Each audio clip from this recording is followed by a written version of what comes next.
Ang intimate na seremonya ay ginanap sa Crystal Palace of Aquila in the Ethe, Tagaytay, na natabingan ng maaliwalas na kalangitan at napapalamusyan ng pulang rosas sa silver runway.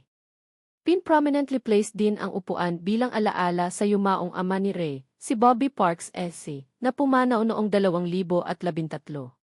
Si Zinab ay nag-wear ng couture gown ni Michael Cinco, na may half-bun hairstyle ni Renz Pangilinan at subtle na makeup mula kay Paul Unating. Si Ray naman ay naka-black brocade tuxedo na may white rose boutonniere. Ang bridal entourage ay naka-red gowns, bridesmaids, at red suits, groomsmen, tugma sa kulay tema ng kasal. Ang kanilang anak na si Lucas bilang ring bearer at si Bea bilang flower girl. Nagbahagi sina Zinab at Ray ng napakatouching na panata sa vlog. Si Zinab ay binasa ang kanyang vows, "Finally, I got the right one for me and for the kids. We are safe now with you." Si Ray ay nag-promise ng unconditional love, ang angalaga sa pamilya, at pagiging mabuting ama kina Lucas at Bea. May bukas na invitation mula kay Zinab para kay Ray. "We'll choose you every day, even on the days when it's hard.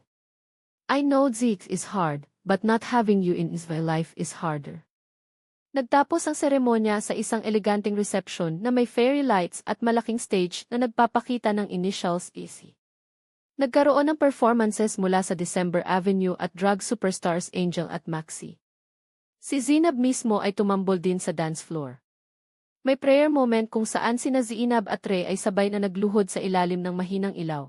Ibinahagi ni Zinab ang isang 40 minutong wedding vlog sa YouTube na nagdokumento ng buong araw, mula sa emosyonal na prosesyon, panata, hanggang sa pagdiriwang.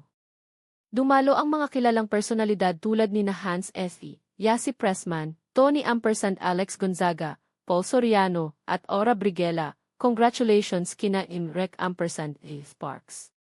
Sadyang napakaganda at punong-puno ng emosyon ang kanilang intimate wedding, puno ng pagmamahalan, pangako sa pamilya.